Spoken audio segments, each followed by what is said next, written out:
C'est toi le deuxième. C'est une pratique honteuse qu'on ne peut même pas définir.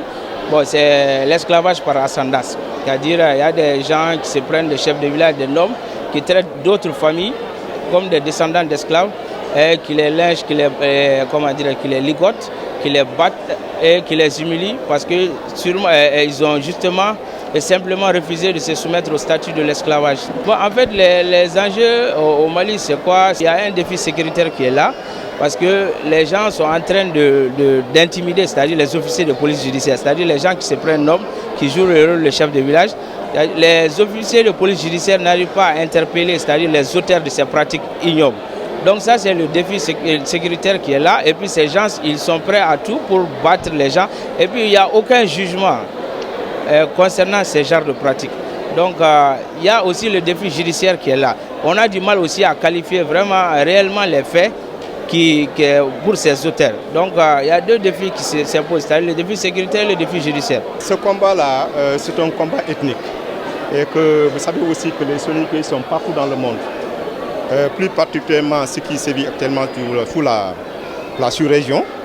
Le Sénégal fait partie aussi de ces pays dont ils sont victimes de ces genres de pratiques d'esclavagisme. Si bien que vous savez que l'État sénégalais, c'est un État de droit, vraiment qui réprime tout acte d'esclavage au sein de notre pays. Et d'ailleurs même, on a saisi notre président, le président Macky Sall, une correspondance lui a été adressée. Et le ministère de l'Intérieur du Sénégal aussi, où ils ont convoqué pour donner de plus amples informations là-dessus.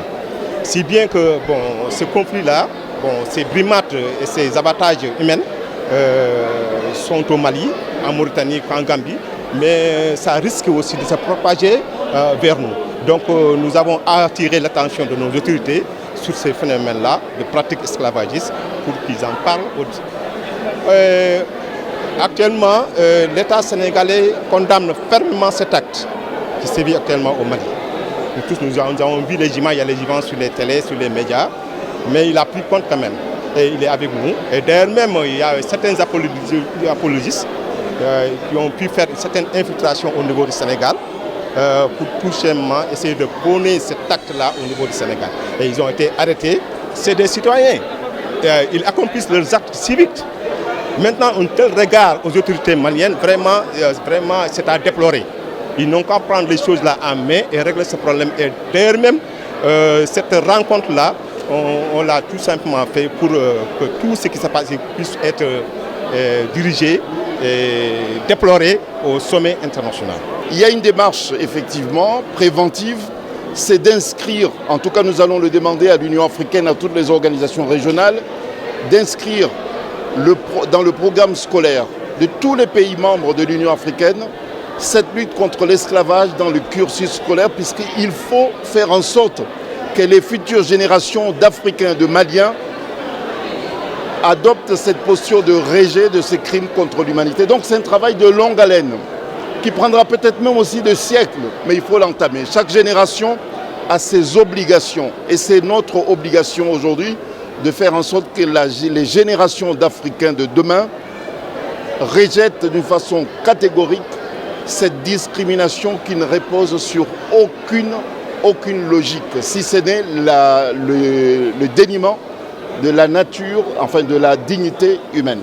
Et nous demanderons également à l'Union africaine de mettre en place une juridiction spéciale qui aura une compétence exclusive de statuer tous les crimes contre l'humanité liés à l'esclavage. C'est une obligation morale, ça doit être une obligation juridique de l'Union africaine de mettre à la disposition de toutes les victimes, quelle que soit leur nationalité, une juridiction qui aura une compétence exclusive de juger l'esclavage. Et c'est très important. Je peux dire que je suis en terrain connu. J'ai une idée de la situation qui prévaut dans ces zones, parce que j'ai eu à traiter des dossiers. Très franchement, moi je suis un peu effaré. Sinon je suis effaré, je suis même choqué par ce qui doit être un souvenir, un triste souvenir pour le peuple malien. Et que depuis 4 ans, il y a des scènes qui se produisent, des scènes sauvages, je dirais, qui se produisent au niveau de la première région. qui ne sont pas dignes d'un Mali d'aujourd'hui. Qu'on continue à parler d'esclavage dans une partie du Mali, c'est franchement pathétique.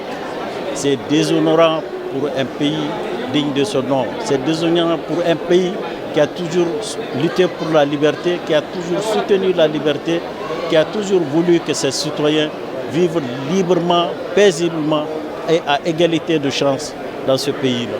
Je dirais que nous avons les meilleurs textes de ce monde-là. Parce que vous savez, quand vous prenez l'article 29 du Code pénal malien, il réprime avec rigueur l'esclavage, en disant que l'esclavage est un crime. Ça, c'est le maximum de peine qu'on puisse infliger à un comportement ou à un acte. Vous prenez les textes internationaux, Déclaration universelle des droits de l'homme, notre Constitution d'abord, qui protège la dignité humaine. C'est intolérable de pouvoir vivre des problèmes de scène liés à l'esclavage, liés à cette forme de discrimination dans ce pays-là. C'est horrible. Depuis un certain moment, notre pays est confronté, sur certaines parties de son territoire, aux manifestations violentes en lien avec le fléau de l'esclavage par ascendance. Cette pratique digne d'une autre époque, outre qu'elle porte atteinte à la dignité humaine, met en péril la cohésion sociale dans les régions où elle sévit. En effet, des pratiques culturelles peu ou prou acceptées, cette forme d'esclavage est devenue aujourd'hui une source d'abus de droits, de pratiques avilissantes à l'encontre de toute personne s'élevant contre son statut d'esclave. Ces personnes sont l'objet de traitements discriminatoires, inadmissibles, attentatoires à leur dignité d'homme libre, notamment sous forme de sévices corporels, de tortures psychologiques, de mesures vexatoires, humiliantes, d'atteinte à la liberté de circulation, à la liberté de mariage, au droit de propriété, au droit à la santé, au droit à l'éducation, bref, à la violation systématique des droits fondamentaux des personnes sous sujétion.